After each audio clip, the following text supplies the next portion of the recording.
Yeah, yeah, yeah. I'm a hot girl, pop girl, rich girl. I'm a bitch girl. Catch me if you can, girl. That new Charlie XCX song is probably one of the best things to come out of Bodies, Bodies, Bodies, let's be honest. So obviously, I'm here to talk bodies today. Body counts, body dysmorphia, if you know, you know. And we're gonna kick things off with some background info on the movie, some fun facts, some behind the scenes, some interviews. Then I'll share all my spoiler-free thoughts on the movie, which will mostly include thoughts more on the technical end. What I thought of the cinematography, lighting, direction, etc. Something unique I'm doing today is before I get into my kind of plot breakdown where I get more detailed about all my thoughts and all the story beats, I'm gonna go over every single character of the movie and whether or not I ever felt like they made sense being the killer, because it is a whodunit, so you're constantly kind of like, you know, questioning all these characters. And then I'll also just kind of talk about their general attributes and who's my favorite. My subs also know that I love to talk about themes in movies, so that'll be sprinkled throughout this video as well. But before that, let's get into our spoiler-free section, starting with some fun facts. They did a whole marketing circuit, so we have interviews with IMDb, Entertainment Weekly, Fandango, MTV, and more. So I've learned a few things. Firstly, the director was a Dutch woman named Helena Rain. She was someone that has never had an education in film. She actually came from a theater background. And fun fact, the first horror movie that ever scared her was The Exorcist, but her favorite horror movie is Midsommar. And here is how she describes Bodies, Bodies, Bodies. We like to say it's Lord of the Flies meets Mean Girls. Lord of the Flies is a classic novel largely studied in American high schools. It's about a group of young British boys who get stranded on an island and their insane attempt to govern themselves. And then the 2004 classic Mean Girls is arguably the most iconic teen comedy ever made, which is also about childhood politics. So initially when she said that, I was like, damn, what a bizarre comparison. But then I was like,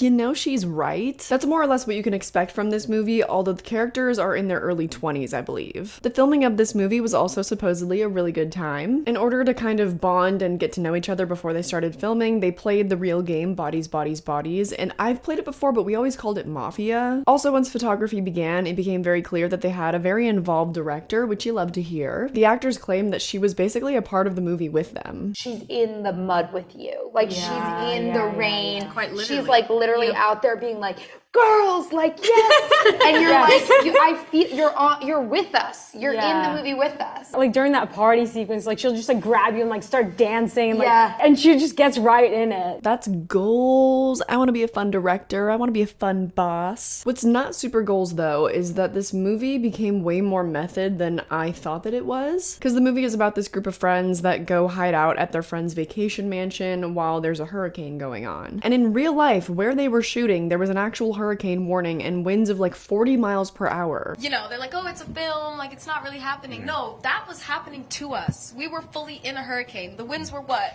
40 miles per hour, actual like tons and tons of rain, and then trees and things like flying through the air and slapping us in the face. And Very European approach.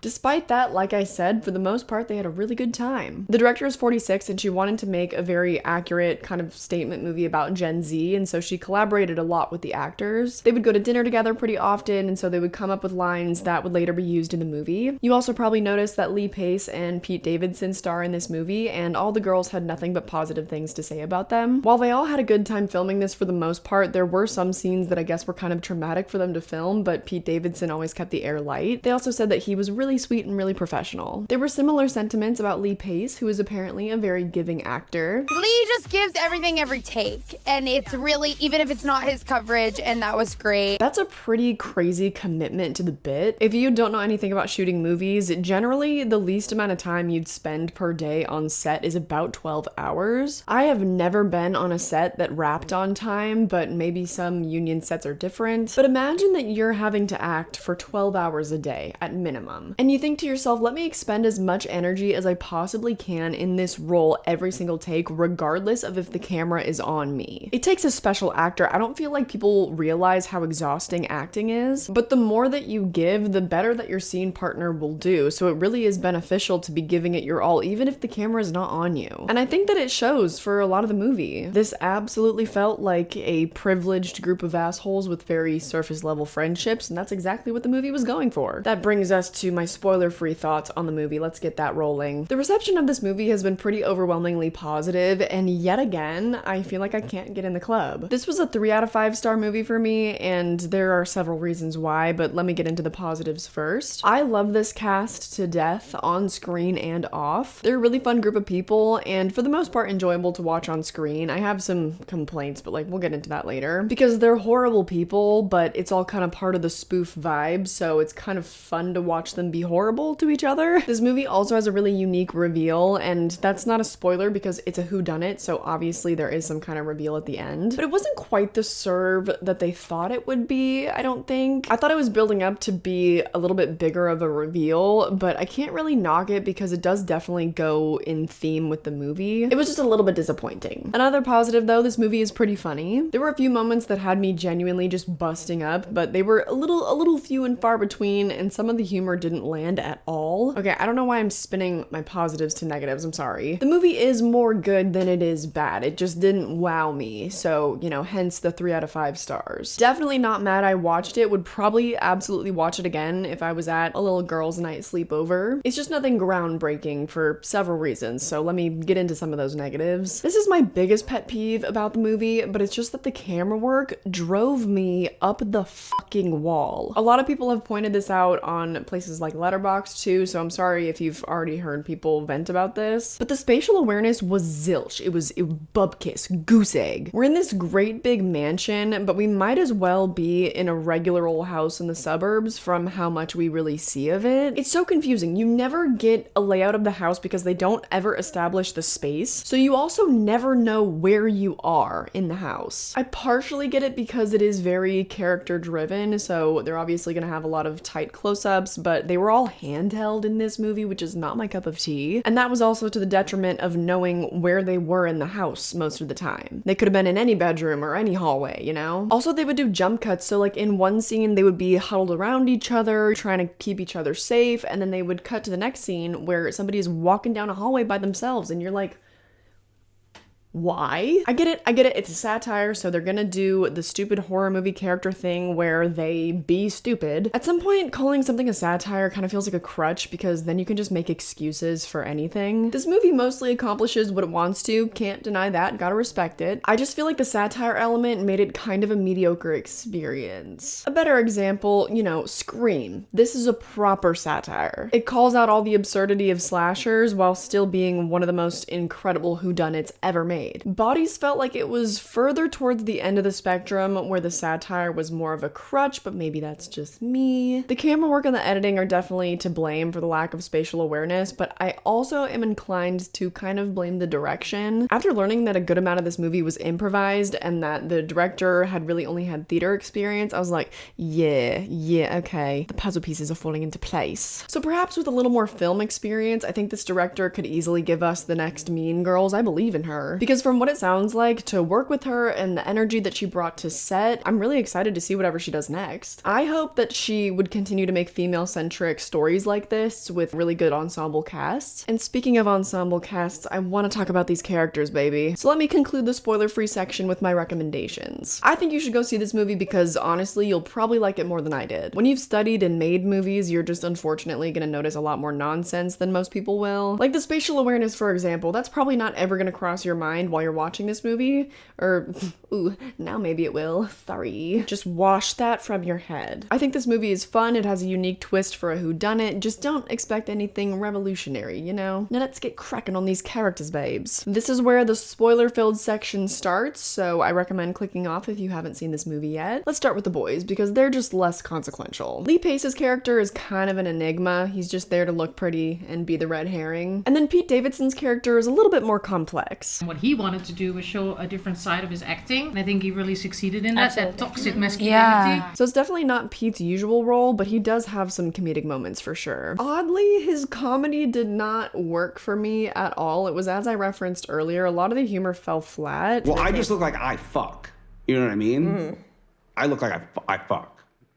And that's the vibe I like to put out there. The girls were way funnier than the men in this one, I have to say. But his toxic relationship of Emma is kind of representative of the surface level relationships that I guess my generation is known for now. But more on the theme later, stop trying to jump the gun, I'll get there. These girls are all icons. It was really hard to know where to begin, so I just randomly chose Emma. Mainly because she's also kind of more one of the inconsequential characters. My name is Chase. I play Emma. Emma is a tortured soul. I think she's a very repressed human being, kind of a silent sufferer in a deeply, deeply toxic relationship. There's not too much to say about Emma. She kind of just represents the girl that's absolutely going through it. Horrible boyfriend, but a girl raised in a world where she shouldn't really expect much more than that. The bar is in hell, folks. I feel like I've made that very known. So she just goes through it, and then her dumbass falls down the stairs and dies. What a life. Not one of my favorite characters, but I empathize. I thought maybe there was like a slight little chance that she had just snapped and she started killing people because she was in this horrible relationship, but no. Now let's talk about Jordan. This bitch. I am Myhala and I play Jordan. Jordan is your Gen Z type A passive aggressive truth teller. I love this actress, but I hated the character, and I think that I was supposed to. She represented the overbearing leader of the group. She's the ringleader of the mean girls. Granted, a lot of friend groups need a ringleader because somebody's gotta organize. But in social circles that are really shallow, it's usually the mean girl. Because she's insecure, honey, okay? She needs to be in control. I like how they explored her insecurities, and she kind of just did everything that she should not do if she wanted to come off like the confident leader she wants to be. She's just a dick. But I don't recall any point at which I thought, yeah, well, she's probably the killer. And honestly, I didn't have a true suspicious moment with any of the characters except for maybe B. I theorized about all of them because I'm like, well, you know, I guess it could be anybody, so let's just think. But the only person I was ever truly a bit suspicious of was B, like a little bit. So that's a running theme you're gonna notice with the characters, that I never really saw any of them as a killer because none of them were. But anyway, how about we talk about Alice? I know that we all want to talk about her. Hi, I'm Rachel Sennett. I play Alice, and she is a lover and a podcaster.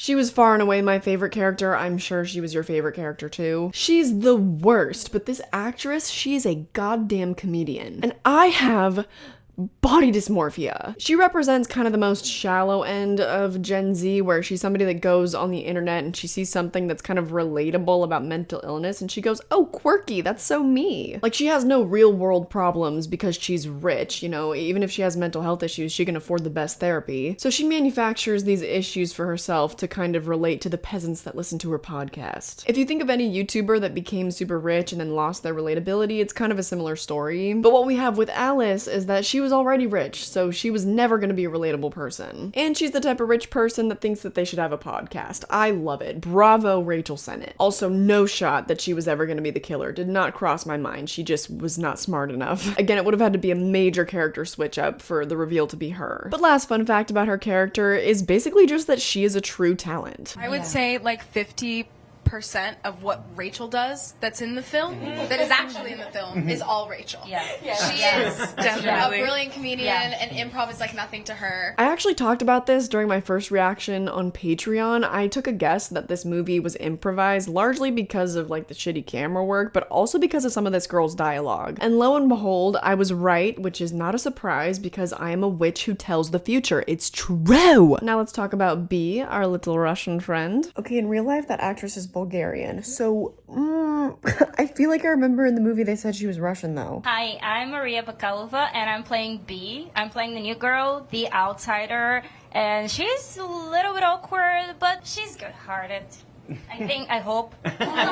She kind of gave away her innocence, didn't she? Although she's the only character in the movie that kind of purposefully killed multiple people. Didn't like her character at all, and she also was representative of the audience because she is the outsider getting to know this friend group. So she was too mysterious for what? Oh, right, because we had to suspect her. I knew she wasn't the damn killer because we spent so much of this movie from her point of view. And she doesn't know these people. Her only motive would be to kind of cut out the toxicity in Sophie's life. But that's weak. It's not like she's just gonna be killing people that she doesn't know until she does. But still, she's been with Sophie for like 6 weeks, okay? I don't think she cares that much. Speaking of Sophie, let's talk about our main girlie. My name is Amanda Stenberg. I play Sophie, and she is a fun, chaotic addict and a terrible friend. Don't like her either, and I get it. It's a satire! So I'm not supposed to like these girls, and like I said, I do kind of appreciate it. It's kind of fun to watch them be horrible, but the problem is I had nobody to latch onto. Maybe that's another reason why I never latched onto anybody suspecting them as the killer, because nobody was really likable enough to root for, and therefore it just wasn't really worth the worry of wondering which one of them was killing them. Like, I didn't care. I sympathize with Sophie. I do have an addict in my family, and they act in ways that they never would if they weren't sick, and her friends are awful and triggering, but she's not that much better. I mean, she obviously cheated on B with Jordan. So in summary, in summation, if you will, Alice supremacy, but everyone can still choke. Let's get on with the plot, shall we? I actually quickly want to talk about the overarching themes, and then we can get more into it as they pop up in the story. Yeah, for me, it's for myself personally, it's a cautionary tale about my phone addiction. Definitely like to think of this movie as like an ego horror. Like,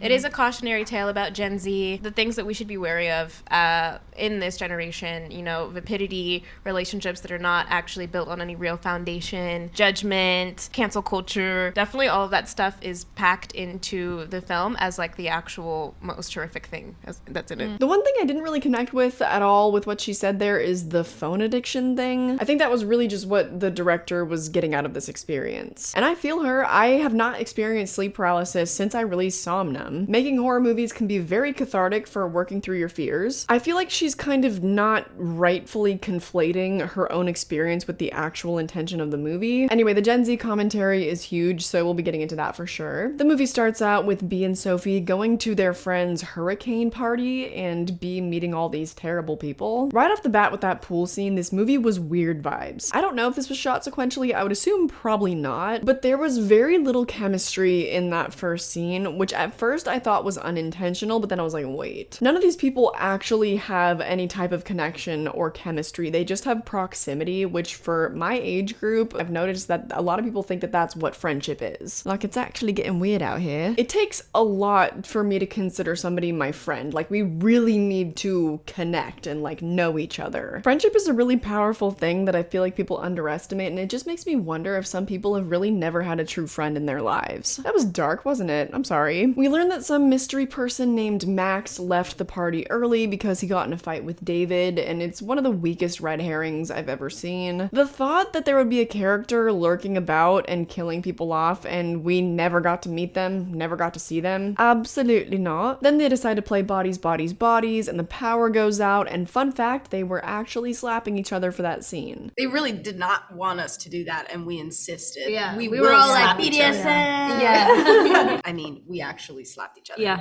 It was quite fun though. And they said that the real smack didn't look like a real smack. I feel like Pete and Lee really went for it. They did.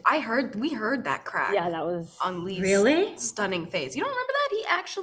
Pete actually Really? punched Lee. Yeah, Lee asked him to. That kind of sucks. I think they ended up using a couple of the real slaps, like between Pete Davidson and Lee Pace, but for a lot of them, they were slapping each other, and then they ended up having to do stage slaps because the real ones didn't look real enough. Imagine getting your shit rocked multiple times, and then they're like, yeah, we're not gonna use those takes. Anyway, then David ends up dead because he's an idiot, and then ooh, the mystery begins. Following this is probably one of the most insane scenes of the movie. They begin to suspect Sexy Greg because Alice doesn't even really know this guy, and on that note, dating apps? Like, come on, what are we all doing out here? I'm guilty, but this is just how my generation dates. I'm out of school now, I don't have many great ways to meet people, alright? For fuck's sake, my job is just yelling at my camera alone in my room. I mean, this is ridiculous! So anyway, they go down to where Greg is, I guess, meditating, and they have this really bizarre kind of slow motion confrontation. It was a good wild moment for sure, but I don't feel like it really serviced the story that well in killing him off so soon. They should have had him badly injured and then maybe sneak off so you could kind of ramp up the suspense that maybe he's lurking about the house now. That's what I would have preferred, at least, because they took down the most domineering person within the first, I don't know, 40 minutes of the movie. Plus, like, no, don't die, Lee Pace, you're so sexy. Anyway, that didn't make B look too good, but at this point it's still so early on in the movie that it just becomes another very obvious red herring. It's suspicious because now we know this girl is capable of murder, but it's, you know, I feel like they messed that up. She has some other questionable moments, but I don't feel like the sequence with which they ramped up her suspiciousness was done well. You know what else wasn't done well? The construction of that last sentence. So anyway, then they start patrolling the mansion separately for what? Again, yeah, it's satire, so the characters, they're gonna be stupid, but it's just that it's so stupid. This leads to Emma and Sophie having a very weird confrontation in which Emma kisses Sophie, and then she ends up dead at the bottom of some stairs. The ways that they try to throw us off and get us to suspect people is so bizarre, because in the moments where they do that, they'll be acting really out of character. Emma's boyfriend just died, and she just witnessed B murder Greg. So what is the reason? Why did she kiss Sophie? Then they all suspect B, and they throw her out into the hurricane, and then she finds her way back in, which is not suspicious to me, because would you want to be out in a hurricane? Not me. Not me. Then after she sneaks back in, there's this whole horrible confrontation where we find out that B dropped out of school and she's a dirty little liar. We learned that Sophie and Jordan may or may not have hooked up recently, and that Sophie actually resents all her friends for using around her. And the most devastating of all is that Jordan actually hate listens to Alice's podcast. Like,